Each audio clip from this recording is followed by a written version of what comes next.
네, 오늘 당신은 예복을 입었습니까? 라는 제목입니다. 이런 말씀을 들어보셨을 것입니다. 구원을 얻기 위해서 반드시 회개해야 하고 온전한 믿음이 있어야 한다. 이 말이 맞을까요? 틀릴까요? 구원을 얻기 위해서는 반드시 회개해야 하고 온전한 믿음이 있어야 한다. 그래야 우리가 구원을 받을 수 있다. 이 말이 맞을까요? 틀릴까요?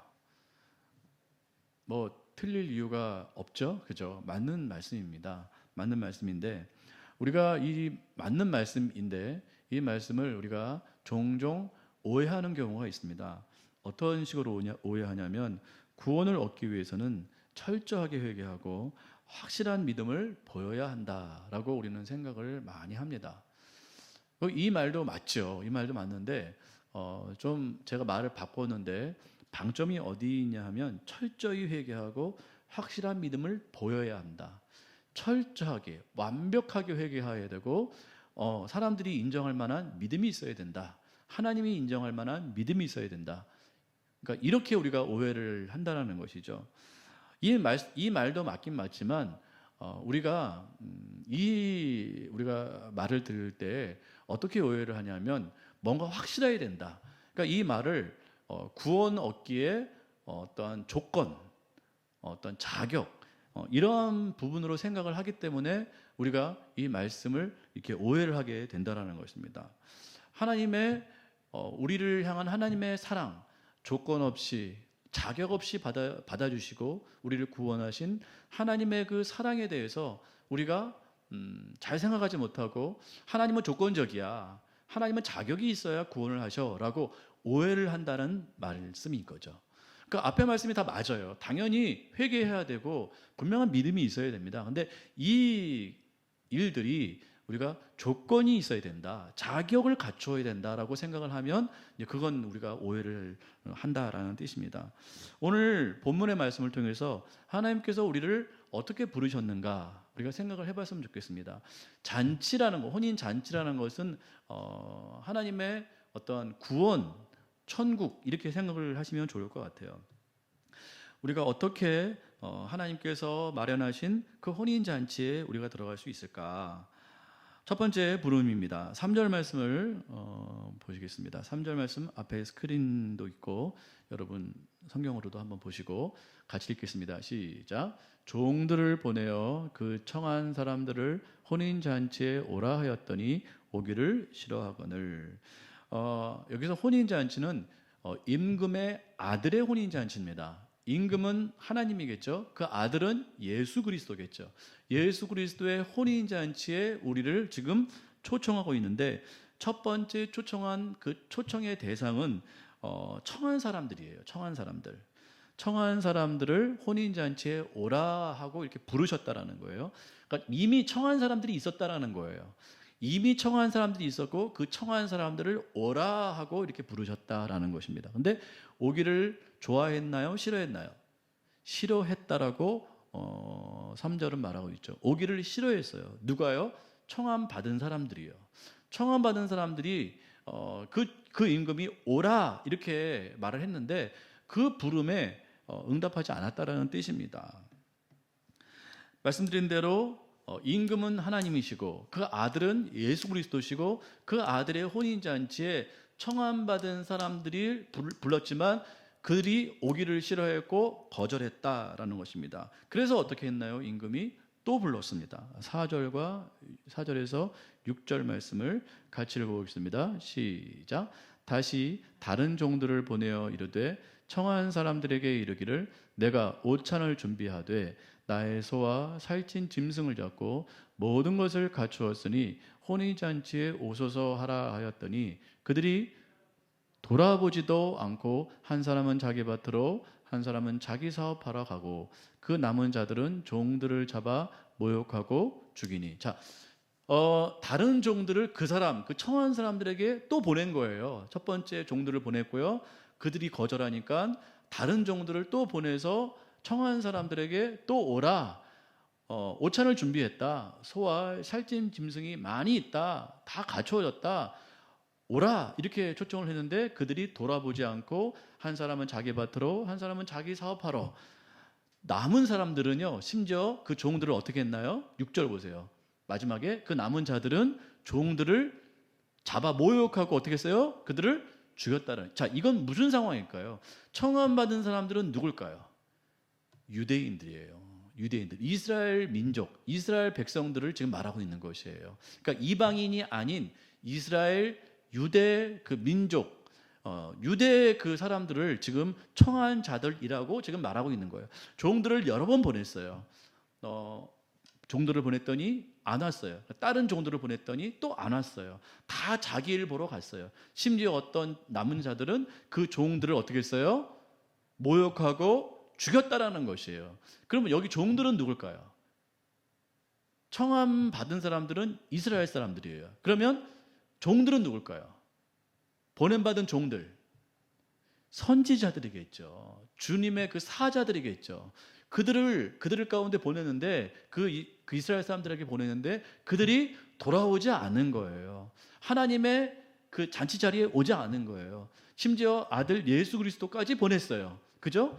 그러나 예수 그리스도의 그 혼인 잔치에 그들이 끝내 돌아오지 않았다라는 걸 지금 비유로 말씀하시고 비유로 책망하고 계신 거예요. 누구를요? 청함받은 이스라엘 백성들을요. 유대인들 아니고 이스라엘 백성들을요. 그들은 청함받은 사람들이에요. 왜요? 구약 성경 보세요. 이미 그들은 말씀을 가졌고 제사 제도가 있었고 또 성전이 있었고 선지자들이 있었고 이미 하나님께서 그들을 많이 불렀어요. 이미 청했어요. 이미 택함 받았어요. 선택했어요. 그런데 그들이 그걸 거부하고 하나님께 돌아오지 않았다라는 걸 지금 이렇게 고발하고 있는 것이에요.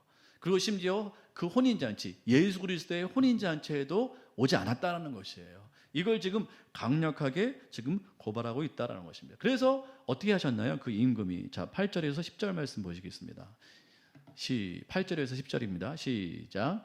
이에 종들에게 이르되 혼인잔치는 준비되었으나 청한 사람들은 합당하지 아니하니 내 거리 길에 가서 사람을 만나는 대로 혼인잔치에 청하여 오라 한데 종들이 길에 나아가 악한 자나 선한 자나 만나는 대로 모두 데려오니 혼인잔치에 손님이 가득한지라. 종들에게 이르되 청한 사람들이 오지 않았다라는 거예요. 청한 사람들이 합당하지 않다. 그래서 어떻게 했나요? 내거리 길에 가서 사람들을 어떻게 해요? 만나는 대로 혼인잔치에 다 청했다라는 거예요. 그러니까 만나는 사람마다 다 혼인잔치에 초청을 해가지고 불러 모았다라는 것입니다. 그 중에는 악한 자도 있었고요, 선한 자도 있었고, 어쨌든 만나는 모든 자들을 다 혼인잔치에 불렀다라는 거예요. 자, 여기서 그 모든 자들은 누구를 말하는 걸까요? 이방인들을 말하는 거예요. 우리와 같은 이방인들. 처음에 청한 자들이 있었어요. 그들은 이스라엘 백성들이었어요. 근데 그들이 오지 않았어요. 그래서 이제 임금이 종들을 시켜가지고 다 데려와라. 길에 있는 사람들을 만나는 대로 다 데려와라. 악한 자나 선한 자나 다 데려와라. 그래서 혼인잔치를 자리를 채웠다라는 것이죠. 그들이 우리와 같은 이방인들이다. 하나님께서 지금 뭘 말씀하시는 거예요? 이스라엘 백성들은 청함을 받았으나 오지 않고 우리와 같은 아무 사람, 우리 이방인들 만나는 이렇게 길에서 만나는 그러한 사람들을 초청해서 그 혼인잔치 자리를 채웠다라고 지금 우리 하나님께서 말씀하시는 거예요. 그럼 혼인잔치에 지금 누가 들어와 있나요?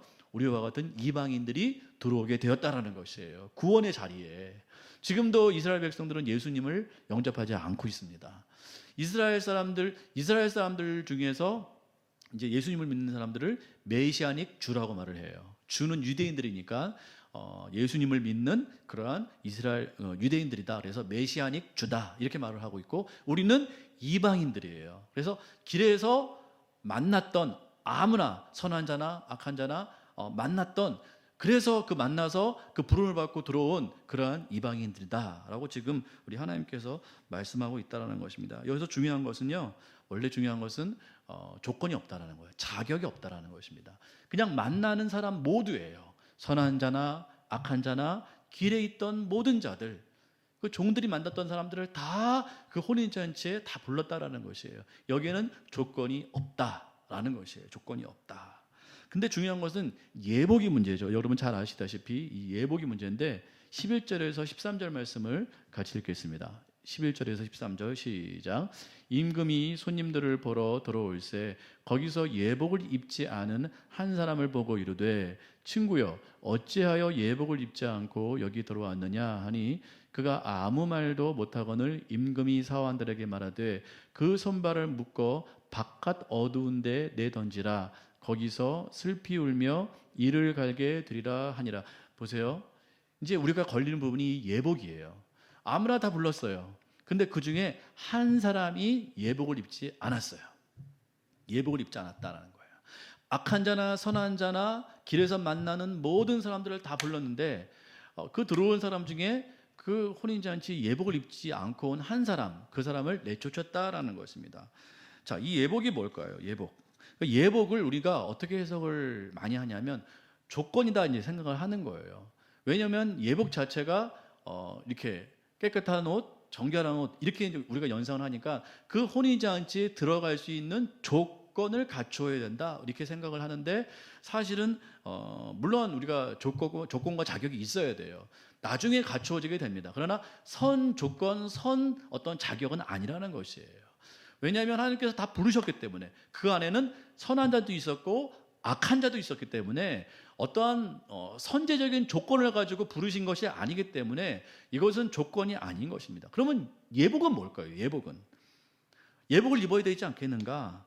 자, 이 말씀 한번 보실까요? 14절 말씀 시작. 청함을 받은 자는 많되 택함을 입은 자는 적으니라. 보세요. 조건으로 말했으면 자격이 합당한 자가 적다라고 말을 해야 되는데 그렇게 말씀하지 아니하시고 청함을 받은 자는 많되 택함을 받은 자는 적다라는 거예요. 일단 청함 받은 사람들은 유대인들이었는데 그들이 오지 않았어요. 스스로 오지 않았습니다. 그래서 그들은 택함 받은 자가 아니고 이방인들을 닥치는 대로 다 불렀으나 그 안에는 예복을 입지 않은 사람이 있었기 때문에 역시 그 한 사람도 택함 받은 자가 아니라는 뜻이에요. 그러니까 우리가 예복이라는 것이 어떠한 구원의 자격, 선행 조건, 어떤 행위, 구원을 얻을 만한 어떠한 자격 이걸 말하는 것이 아니고 택함을 말하는 거예요.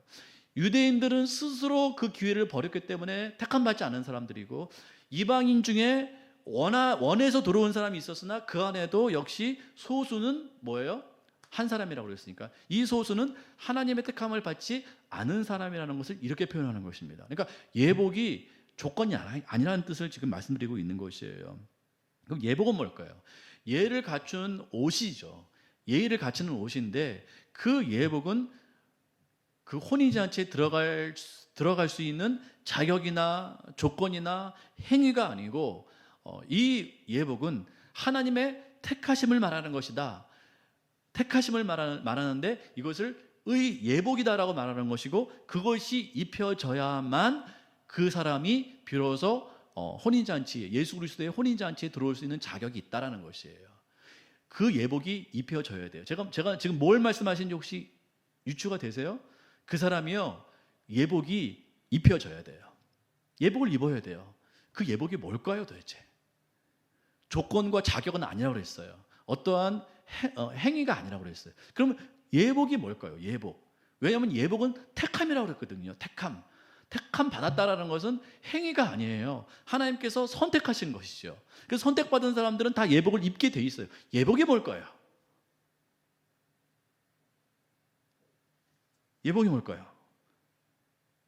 예복은 택함이에요. 택함을 받은 사람들은 예복을 입게 돼 있어요.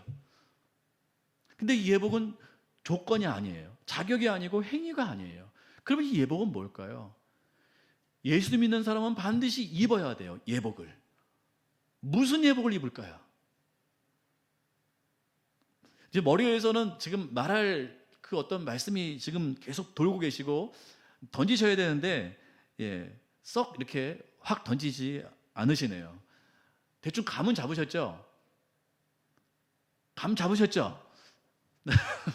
지금 머릿속에 있고 입 안에는 있는데 이렇게 말씀을 안 하셔서 그렇지 여러분 이미 알고 계시잖아요.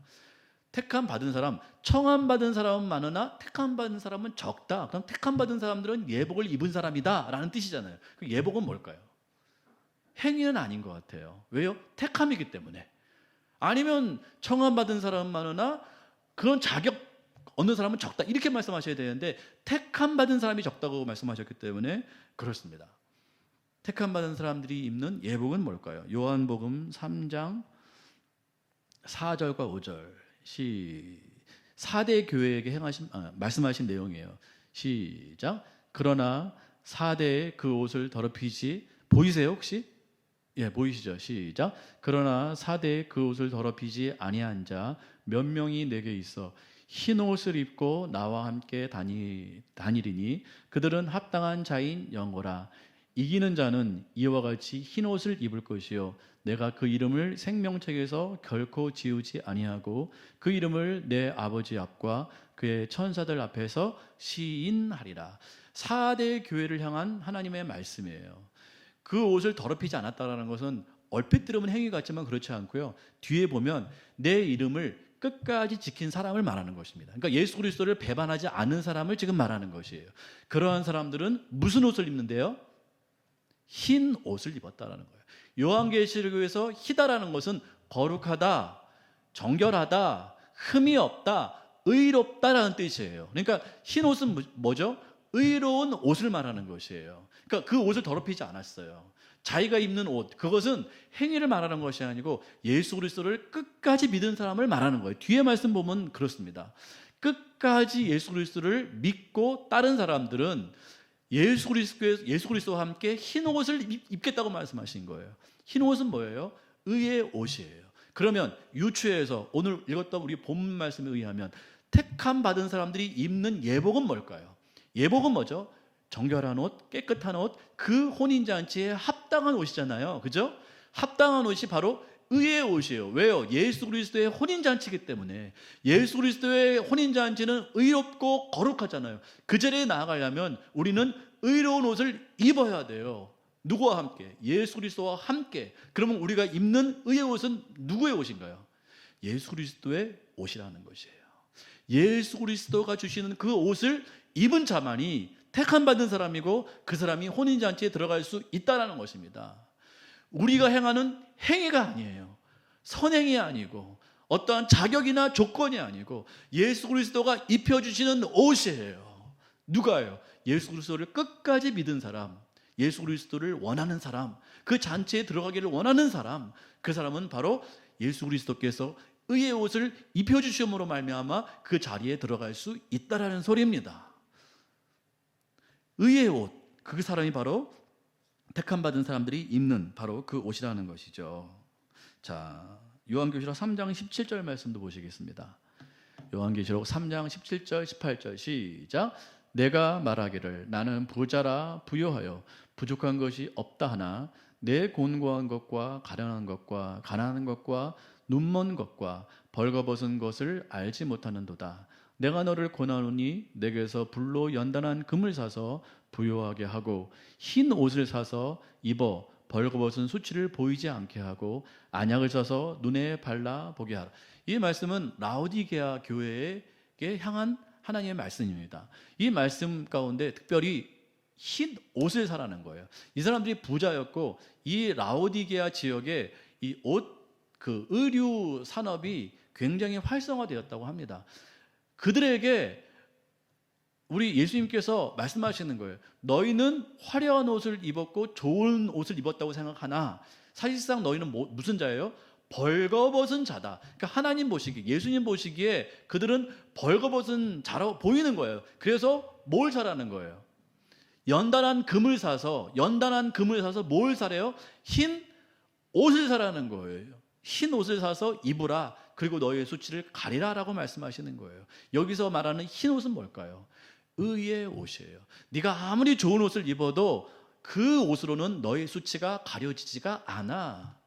예수 그리스도로 말미암는 흰 옷을 입어야만, 의의 옷을 입어야만 너의 벌거벗은 것과 수치가 가려질 수 있어라고 지금 말하는 것이에요. 이 사람들이 착각하고 있는 거예요. 돈이 있으면 자기 수치가 가려질 거라고 생각을 했어요. 권세가 있으면, 능력이 있으면 나의 이 벌거벗은 몸이 가려질 수 있다라고 생각을 한 거예요. 화려한 옷을 입으면, 여러분 유대 지도자들이 기도할 때 무슨 옷을 입었죠? 긴 옷을 입었어요. 긴 옷. 자랑하는 옷이에요. 자기를 나타내는 옷이에요. 예수님 보시기에 그 옷은 벌거벗은 옷이에요. 그래서 예수님께서 그들의 기도를 받지 않으셨어요. 그러니까 자기 의로 채워진 옷은 예수님의 인정을 받지 못합니다. 예수 그리스도의 의의 옷을 입으셔야 돼요. 우리가 불로 연단한 금을 사서, 우리의 열정과 열의를 사서 예수 그리스도의 의의 옷을 사서 입어야 돼요. 그래야만 우리의 수치가 가려질 수 있습니다. 세상에서 말하는 권세, 돈, 물질, 자기 능력, 성과, 이런 것 가지고는 우리를 가릴 수가 없다라는 뜻이에요. 우리는 본성, 본래부터 우리는 수치를 갖고 태어났어요. 누구 때문에요? 아담 때문에요. 창세기 말씀 보실까요? 3장 21절 시작. 여호와 하나님이 아담과 그의 아내를 위하여 가죽옷을 지어 입히시니. 이 전에는 이들이 무슨 옷을 입었죠? 하나님 앞에 범죄하고 나서 이들이 자기가 부끄러워진 걸 알았어요. 벌거벗은 것을 알았어요. 수치스럽잖아요. 굉장히 부끄럽잖아요. 그래서 무슨 잎으로 가렸나요? 무화과 나무 잎으로 가렸어요.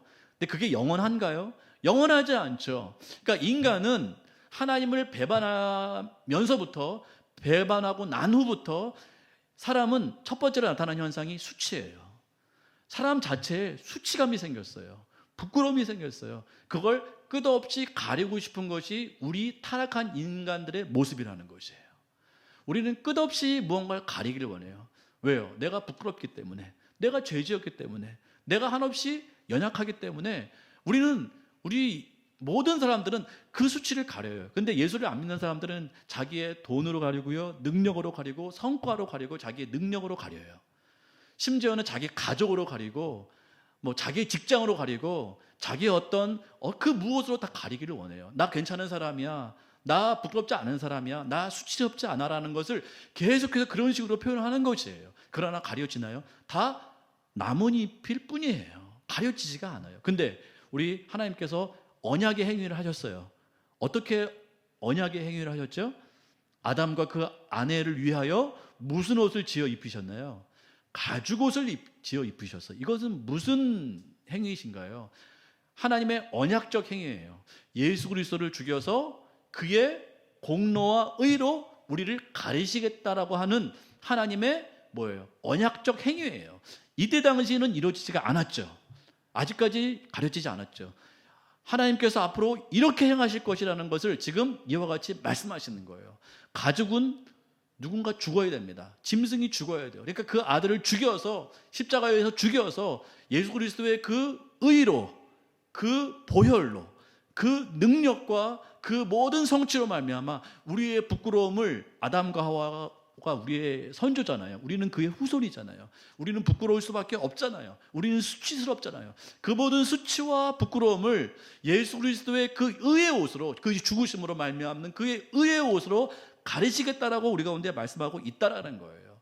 그러므로 혼인잔치에 들어갈 수 있는 유일한 자격과 조건은 그거밖에 없는 것이에요. 우리의 행위나 어떠한 조건이나 자격이 아니고 예수 그리스도의 의의 옷, 이 옷을 입은 자만이 들어갈 수 있다는 것입니다. 택함받은 모든 사람들은 예수 그리스도의 의의 옷을 입은 사람들이에요. 여러분 믿으십니까? 여러분들이 그 의의 옷을 지금 입고 있다고요. 그걸 인지하셔야 돼요. 그걸 활용하셔야 돼요. 그것에 대한 자부심과 당당함이 있으셔야 됩니다. 예수 그리스도의 의의 옷을 입은 사람들은 부끄럽지 않아야 돼요. 수치스럽지 않아야 돼요. 세상 그 어떤 것으로 자기의 부끄러움을 가리려고 해서는 안 된다는 것입니다. 왜요? 나는 예수 그리스도의 의의 옷을 입은 사람이기 때문에 그렇다라는 거예요. 믿으시죠? 이건 믿으셔야 됩니다. 믿으셔야 돼요. 그러나 아무리 이방인을 할지라도 그 자리에 들어온 사람 중에 의의 옷을 입지 않은 사람들이 간혹 있어요. 여전히 세상적인 방법으로 살려고 하고, 여전히 세상의 그 어떤 것으로 자기의 수치를 가리려고 하는 사람들이 있다는 것이에요. 그런 사람들은 들어갈 수가 없다는 것이죠. 예수 그리스도와의 혼인잔치의 주인공은 우리가 손님으로 초대되었지만 사실상 우리가 주인공입니다. 왜요? 우리가 예수 그리스도의 신부이기 때문에 그렇습니다. 신부가 입을 수밖에 없는 옷은 예수 그리스도의 의의 옷이에요. 예수 그리스도께서 우리를 부르셔서 그의 의의 옷을 입혀주시고 나의 신부라고 말씀해 주십니다. 우리는 손님으로 왔는데 놀랍게 우리가 신부가 되었어요. 우리 모두가 예수 그리스도의 신부가 되었어요. 신부는 반드시 예복을 입어야 됩니다. 그 예복은 하나밖에 없어요. 예수 그리스도의 의의 옷이에요.